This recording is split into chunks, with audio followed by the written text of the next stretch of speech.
Эрдэнэт захирал манай өрөөнд ерөнхий сайдын өрөөнд ирж Монголын барилгын нөхцөл байдал, Монгол барилгачдын хийж чадах ажил бид нар хүчээ нийлүүлвэл ер нь бас Монголдо бол барилгыг бас боломжийн хэмжээнд, боломжийн чанартай бас одоо боломжийн өртгөөр хурдан хугацаанд барьж болно шүү гэсэн ийм танилцуулга хийж ирсэн. Тэрнээс хойш яг 1 жил болж байгаа юм.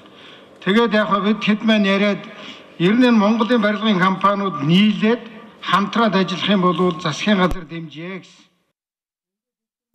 Хамтарч зохион байгуулалтаа хийгээд 5 компани нийлж үндэсний бүтээн байгуулалтын корпорац гэдгийг байгуулад одоо ерөнхийлөгч нь бол Эрдэнэт байна. Тэгэхээр эдгээр маань ингээд 4 сарын 18-ны өдөр бид нар энэ газар энд юу ч байгаагүй. Энэ дээр бол анхны одоо экскаваторын шанагыг бол угссан. Тэгэхээр ерөнхий сайд дээр 1 сарын 18-нд орсон. Яг бид нар чинь жаахан хүн сурталтай явсаар байгаад 3 сарын дараа энд бол анхны экскаватор одоо газар хөндөж ирсэн. За тэрнээс хойш 4 сарын 18-наас хойш өнөөдөр хүртэх хугацаанд би одоо нэг нь баяр хүргэж байна. Үнэхээр манай энэ Эрдэнэт ерөнхийлөгчтэй үндэсний бүтээн байгуулалтын корпорацид нийлсэн 5 компани, Монголын компаниуд, Монгол ажилчид, Монгол захирлууд, Монгол удирдагчид ямар богино хугацаанд ямар чанартайгаар бас боломжийн үнээр нийлүүлж чаддгийг харуулж чадлаа. Нийтдээ 1700 гаруй айлын орон сууц босох ёстойгоос өнөөдөр бол яг 567 айлын орон сууцыг бэлэн болгож ашиглалтанд өгөхөөр бид нар цуглараад байгаамаа. Эндээс юу гэж яах вэ гэхээр бид нар санаа сэтгэл нийлээд ажиллавал төр засаг хувийн хэвшил, ялангуяа хувийн хэвшил дотор та нар маань бас хоорондоо хэл амаа болоод хүчээ нэгтгэхээр нийлүүлээд ажиллаж чадвал монголчууд бас их хэмээг богино хугацаанд чанартай хийж болдгийг харуулж чадсан байна. Тийм учраас энэнийг хийж чадсанд нь үндэсний бүтээн байгуулалтын корпорацийн ерөнхийлөгч Эрдэнэт анхны санаачлагч болно. Энэ нэгдэж нийлсэн 5 компани удирдлага энийг хийж чадаж бүтээн босгож чадсан манай хувийн хэвшлийн манай ажилтны ажиллагчид барилгачдтай халуун баяр хүргэж амжилт хүсье. Үнэхээр мундаг юм одоо богино хугацаанд тав. Энэ ажил үс хэрэгжиж байгаа. За бас манай Батбаял даргыг хэлэх хэрэгтэй. Батбаял дарга маань газартай. Яг газрын дийлэнх нь бас байхгүй байгаамаа зүгээр. Жохон газартай, тэр жохон газараас сэтгэл харангуй гаргаж өгч энэ байшингуудыг босгосонд бас Батбаял даргадаа баяр сайхан сайдтай бүгдээрэнд нь баяр хүргэж амжилт хүсье.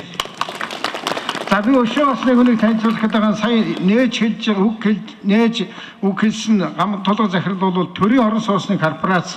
Бид нар Монголд байгаагүй юм төрийн орон сууцны корпорац гэдгийг бий болгосон. Энэ нь бол юу хийж байгаа вэ гэхээр хуучин бол өөрснөө бараг барих шахах юм хийдэг байсан бол одоо манай ийм итгэх санаачлагтай хувийн хөвчлийг дэмжиж та нар ажиллаа хий засаг нийслэл барилгын байгуулалтын яам бүгдээрээ дэмжиж тэгээд ажиллаа хийгээд ийм байгууллага болж хувирсан байгаа. За ямар ч байсан өнөөдөр их сайхан баяртай өдөр байна. Сайхан нартаач өдөр байна. Тэгээ 1 жилийн дотор монголчууд бид нар сэтгэл санаа нийлвэл хувийн хөвшлийгээ дэмжиж болвол бие биентэйгээ ойлголцож болвол ажиллаж одоо чаддаг юм байна, юмыг бүтээж чаддаг юм байна. Их бүтээн байгуулалт гэдэг бол тун ойрхон байдаг юм байна. Тэрнийг хэн хийх вэ гэхээр бид өөрсдөө хийж чаддаг юм байна гэдгийг маш сайхан харуулж чадлаа.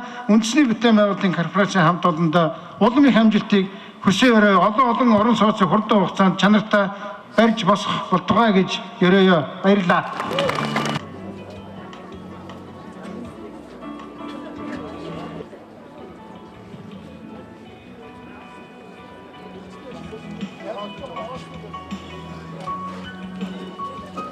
Тагаа хамтраад нийт иргэдийн орон сууцаар хангах төрийн бодлогыг хэрэгжүүлэхэд энэ зарчмаар ажиллах юм бол үр дүнд хүрэх нэ гэдэг нь гэр хороолол дахин төлөвлөлт хийж байгаа 12 байршлын дэд үтсийн ажлыг бол амжилттай хийсэн.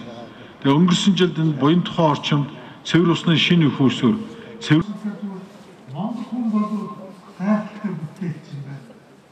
Хэрвээ засгийн газар төр захирал 418-аас одоо энэний дараа уралдаа гэсэн.